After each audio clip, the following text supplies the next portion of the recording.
Hey there everyone, welcome to FGX 2000 Productions and another episode of Let's FJ. My name is Hayden, and in today's episode I wanted to look at some of the cool features that FJs outside of the US come with.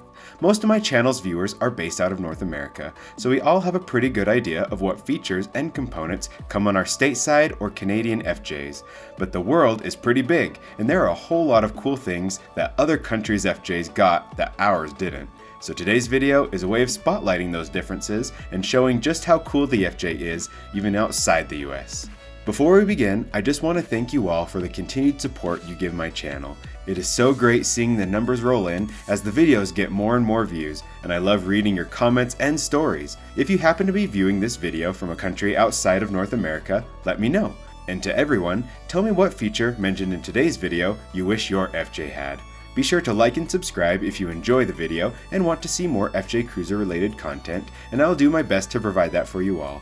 Anyways, let's hop into the video. For starters, one feature I first learned about on Australian FJ Cruisers is their reinforced rear axles. Though bending an axle is pretty uncommon, due to the extremely rugged terrain found down under and in other parts of the world, Toyota saw it fit to add these reinforced plates onto the rear axles as a way of preventing any sort of damage and adding protection, which is so cool. I have even read stories of FJ Cruiser forums members here in the US who have upgraded their FJ's rear ends with these beefed up axles, which sounds like such a smart thing to do if you're serious about off-roading and want to keep the FJ equipped with Toyota original parts. Another neat modification found outside the US are the rear seat handles. Over the years, when I've had folks riding in the back seats while off-roading, I have frequently heard complaints that there was nothing to hold on to. With these handles, that wouldn't be an issue. However, I read the handles were rejected here in the US due to increased danger of trauma during crash safety tests, which I guess makes sense. You could always buy these types of handles instead, but I still like the idea of the solid Toyota handles myself. One thing you may or may not know about the FJ is that there are right-hand drive versions of it. Australia and Japan, for example, have the right-hand version, though the occasional imported left-hand version may end up there. Right-hand models usually came with a different looking rear bumper than what we are used to here in the US. The license plate is mounted in the center on these rear bumpers versus below the cargo door handle, and there are extra lights as you can see. As a matter of fact, these lights include rear fog lights, which are actually a mandatory safety requirement in some countries. The right-hand FJs have a special button for them to the right of the steering wheel, and they are intended for use during heavy rain or fog to help drivers approaching from behind to see you better. Speaking of the right-hand drive FJs, they also seem to come with this little switch beside the steering wheel that is for the headlight leveling control. Basically, as the FJ is loaded down with more and more passengers or equipment, this allows the driver to adjust the headlight level so oncoming drivers aren't being blinded. Yet another safety feature found in other countries, but not here in the US. I think you can tell these headlights apart from other headlights since they seem to have front position lights at the bottom, which is just their version of daytime running lights. Right-hand drive FJs in Japan also seem to come with this hood blind spot mirror that allows for better viewing on the opposite side of the vehicle. Do note, however, that these models do not come with mirror lights like in the US, as having both this blind spot mirror and the mirror lights would cause visibility issues. Another really neat feature found in countries like the UAE are extended range fuel tanks, or, in other words, a secondary fuel tank that increases the FJ's fuel capacity from 19 gallons to 42 gallons, or 72 liters to 159 liters, over double the fuel capacity. And speaking of fueling up, just as a note, some FJs come with a fuel door release lever right next to the hood release lever, which is something I never realized before researching this video. But either way, I know for many folks, the extended range fuel tanks are their most desired feature. Over the years, some companies have offered an aftermarket secondary fuel tank that can be installed where the factory secondary tank is, while some creative individuals have designed and installed their own similar systems. Another feature that is found on FJs that are still in production are a selection of different head units than what is found here in the US. Just to recap, Here, there were 4 different factory head units. For 2007 to 2010 models, there was the Type A radio, which has AM and FM radio and can house 1 CD, while the Type B radio can also connect to satellite radio and can house 6 CDs.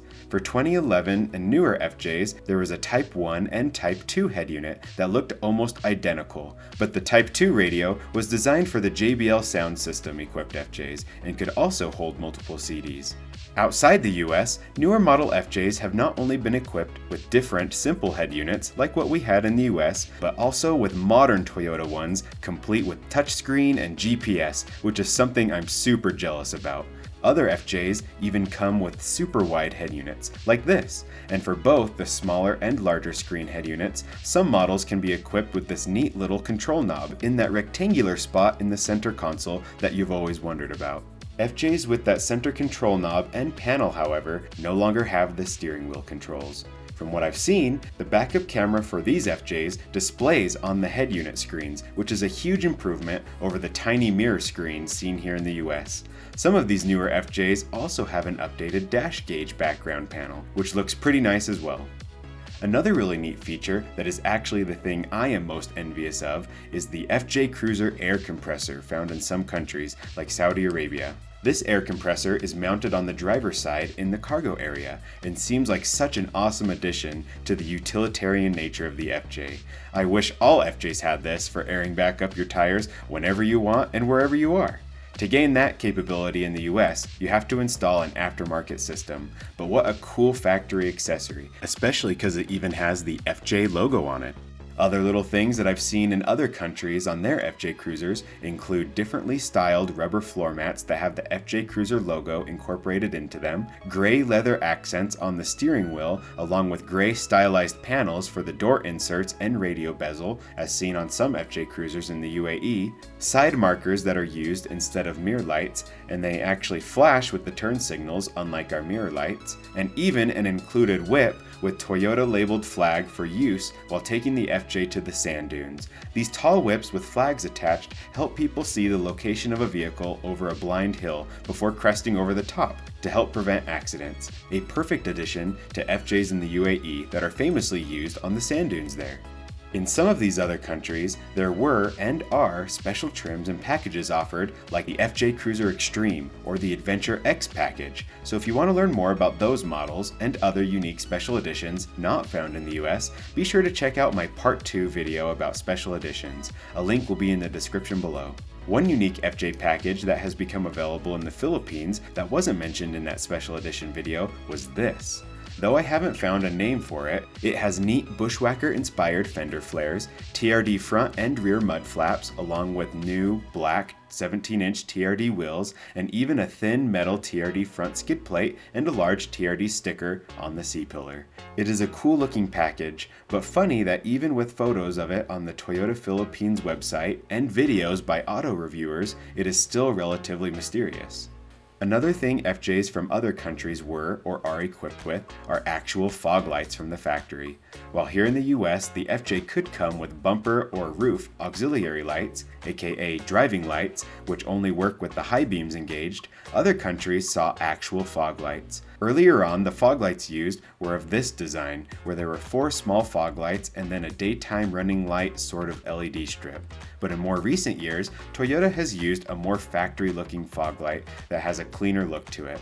Though many FJ owners add their own aftermarket lighting, including myself with my amber fog lights, it would have been neat to have these as an option here in the US from the factory.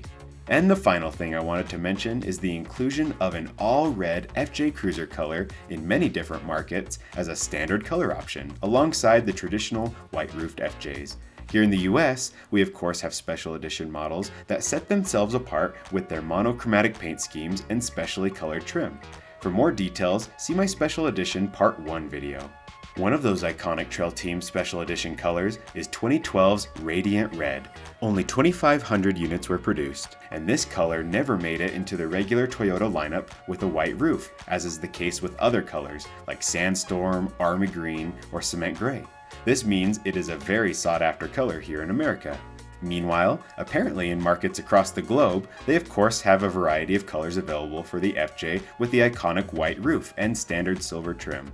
But in addition to these expected color options, they also list this all red model, just as they would any other FJ. Not as a special edition or anything. So finding a sweet red FJ outside the US is actually not too uncommon, and I think it's cool that this is the case, since I absolutely love red as an FJ color, especially with the matching roof.